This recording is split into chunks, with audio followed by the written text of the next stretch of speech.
3, 2, 1. Very in Los Angeles right now as an art major, as an artist.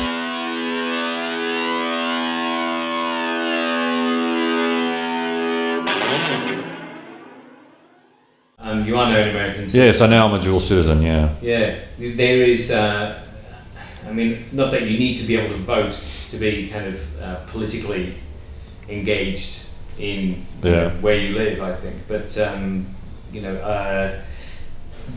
has that changed your approach to kind of dealing with things like, the Air Force One kind of thing? No, it wouldn't change my approach. I mean, it's, I'm not always engaged with, political topicality, and I sort of feel political art's quite difficult because it's fundamentally a yes conversation, which is fundamentally boring. It just was the Air Force One to me was more of a high point of humour. I did experiment at one point in my career with more with certain political stuff, but really more that it's you can go as far as you want in art with stating extreme political points of view, and it tends to go nowhere because it's a yes conversation. I mean, I see it political, not in that really overt sense. I see it political more in like the sense of the carnivalesque. Yeah, I think the carnivalesque is more what I'm interested in. Yeah. And that approach wouldn't take. I mean, I think, the way in which these things work around the world again sort of follows fairly similar tropes, and the difference in at least the societies we're familiar with is that you can vote, and the carnivalesque is maybe a little more important in societies where you can vote. As I said, when the carnivalesque developed when you couldn't vote, it was a way to keep sane in the against incompetent leadership, perhaps.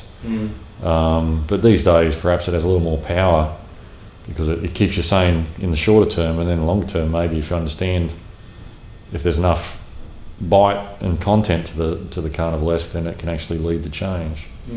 Not so much, I think, in contemporary art. I'm not suggesting that the carnivalesque in contemporary art has that capacity, but in general media like the Jon Stewart show, it does have actual genuine force. I recently interviewed Vanessa Schwartz in Los Angeles at the University of Southern California, and she was saying that she thought there was she said she thought that irony had kind of run its course to some extent. No, I don't think so.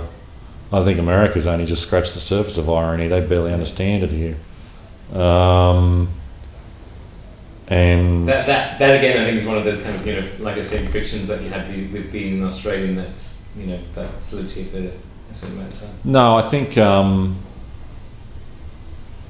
only way in which irony has run its course, in that these days it's becoming more obvious to all of us that our lives are completely ironic, that they're pathetically ironic. I mean, in the sense that they're ridiculous. Yeah, in the sense that we're fucked. Yeah. The world is fucked. The human race is fucked. If you want to take a totally pessimistic view about climate change and all that. Yeah.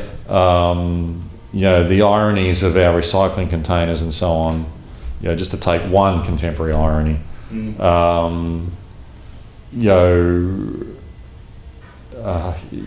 go into a mire of depression about how dominantly ironic our lives are.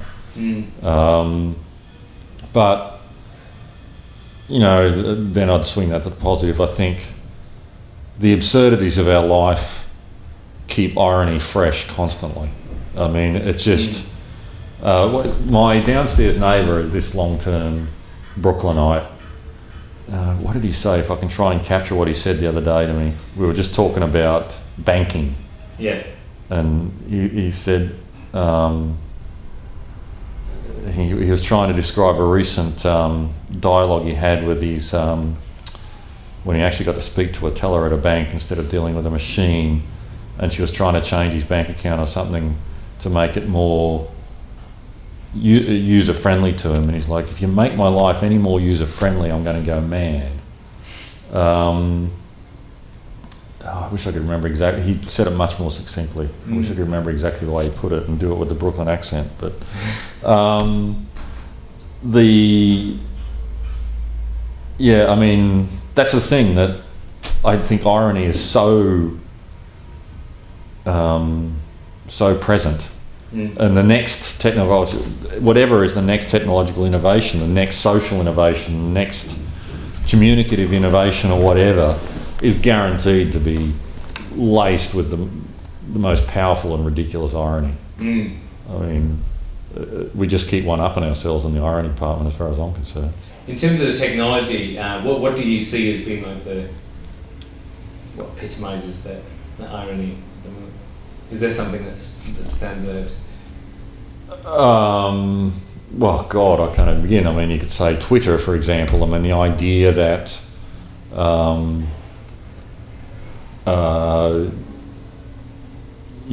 the new force and the best way to convey information is something that's limited to 164 characters or a picture. Yeah. It's sadly ironic. It incredibly suits.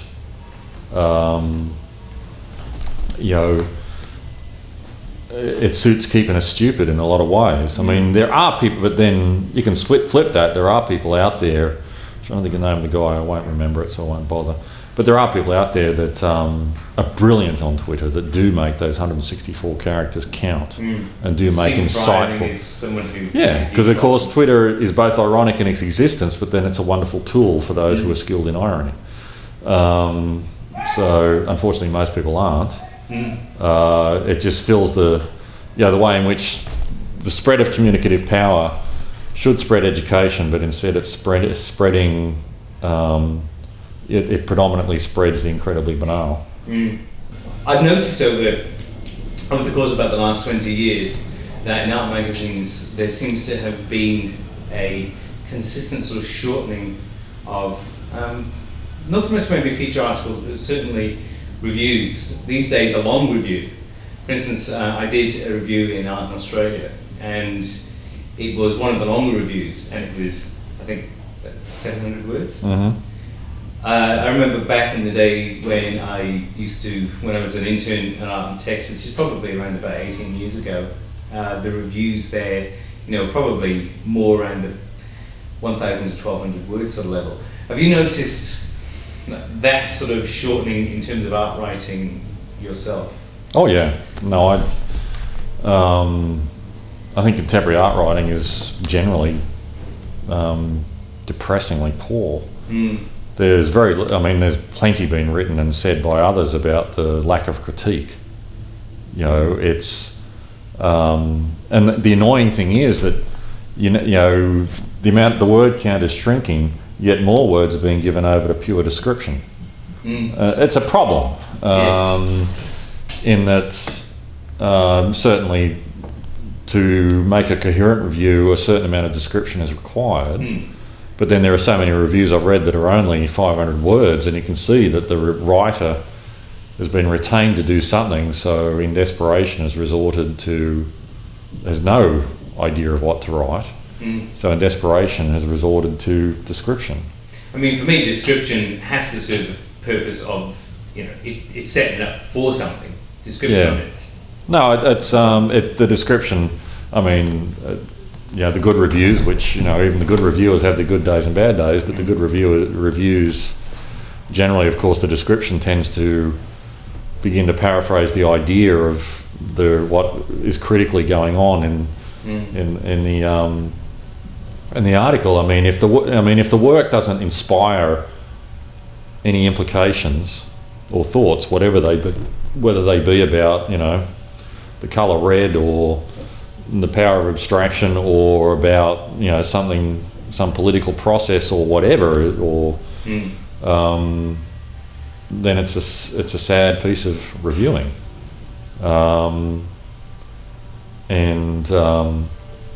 That's a problem. I hate reviews that end with a question mark.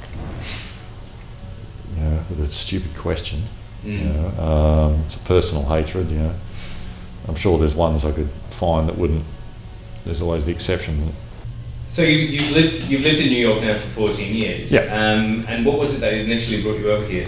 Okay, so I was studying an undergraduate art degree at Newcastle Uni, and being the pragmatist that I am, I sort of rapidly surmised that if I was going to have a career, if I was studying art, the idea was to have a career in it, and if I was going to develop a practice and a career, the odds were not in favour of staying in Newcastle doing, I mean, possibly one could complete one's undergraduate art degree there, but then you definitely should move on. And I thought, and the opportunity was there through the student exchange program to go overseas. And I thought, well, okay, let's go to a major centre. And so I wanted to seek to, I was like, well, okay, I'll go to New York, London or Paris. Now, I will say I went to the university's student exchange office, and they were about as much use as tits on a bull in terms of finding access to any of those major centres. They were like, oh, no, it's too difficult. No one would want to exchange with us. And they kept trying to trend me towards Scandinavian countries. And there was lots of posters of soccer players on the wall, and all these guys had mullets, which were the hairdos favoured by soccer players at the time. And I very much got the idea that anything they were recommending suited their purposes and not mine. Yeah. So vacillated around some different universities. There was a relationship going on with the sculpture department with Leeds or somewhere where Caro was and all that sort of stuff. But, you got to blaze your own trail. You don't just go somewhere for this big name or whatever. You go what's going to yield results for you. And so I kept investigating, and at one stage it looked like I was going to go to UNM in Albuquerque. But again, that was through tie-ups that people had that were personally rewarding for them, but not for me. So in the end, another exchange student came back, and she'd been at the State University of New York at Buffalo, New York, upstate New York. And the people there were super helpful. And then, so she did a second semester in Italy, in Siena, Italy, because of the people at Buffalo. And I thought, well, if I can't get directly to a major centre, I'll go there, because those people are serious about helping you pursue your goals. So I went there, got there and said to them, I want to go to New York City. And failing that, I thought I might try and do the Italian thing that this other student did, Jane Farah. And so I went there and told them I wanted to go to New York, and fundamentally they fantastically and conscientiously created that opportunity for me. And then I came down to New York City, completed my undergraduate degree on a student exchange here, and then having dipped my toe in the water here, went on with that. And then I looked around at the art schools here, and then I decided to apply to do my master's here, which is incredibly competitive to get into a Manhattan art school to do your master's. So I was living in a small apartment in Jersey City and made a portfolio on the kitchen table and applied and got in. And so I did my master's at Hunter College. So I moved on to a foreign student visa, and I did that over. I liked the Hunter program because you could extend it, so I did it over 3.5 years and took my time with it. And interestingly, when I had my graduating show from that, this Australian girl walked up to me, I can't remember her name, and she looked at me and she said, how the fuck did you get into Hunter College? And I said, well, I applied. And she said, oh God, I tried, And she said, well, I'm the artist in the Green Street studio right now. And I was like, oh, how the fuck did you get that? It's just different. The application procedures and how things are measured are very different in the two countries. I can tell you, having now received grants and residencies in different countries around the world, I mean, you've got to be adaptive and understand what you're applying for and how to go about it. Anyway, so I was fortunate enough to get in and do my master's at Hunter College, and being in a Manhattan art school, when you have open studio there, you have, all sorts of contemporary writers, theorists, curators, or whatever come to your studio. And you know, from the very first open studio there, I was, you know, receiving offers to visit from, you know, directors of prominent New York, you know, commercial galleries and so on. So not everyone gets that. I mean, you have to make good work. You have to be serious about your work. But you know, if you come to New York and my theory was that if I came here and made good work, I'd make something of it. Yeah. And that sort of proved to be true, but it was not easy. Yeah. I mean, if you can make it here, you can make it anywhere, as the song says. It's pretty true. It's fucking hard here. It's the most competitive place on the planet. Yeah. And it's kind of self-perpetuating in that respect, isn't it? Because well, it is, and you know, and you know, any small amount of success only breeds an expectation of more success. You know, it just keeps building. But yeah, out of that, I stayed here, and then I was able to I've sort of bounced my way through a succession of visas. You know, sort of significant practitioner in your field. You know, and all these sorts of different visas, and then I became a permanent resident, and now I'm a citizen. Over that time. You know, but the key of anything, my key thing I surmised was that to become an artist, you have to institutionalise yourself, and you have to institutionalise yourself somewhere where you've got a chance of building a practice. So I came here and got into grad school, and from that institutional framework was able to make a few contacts and begin to build a practice. You know, and that's sort of how it worked out. And obviously, fundamentally focusing on my work and my research and my studio work through that. I mean, here it's all about studio work. Yeah. You know, like I said, I mean, to apply for any graduate school here, you need a series of good images.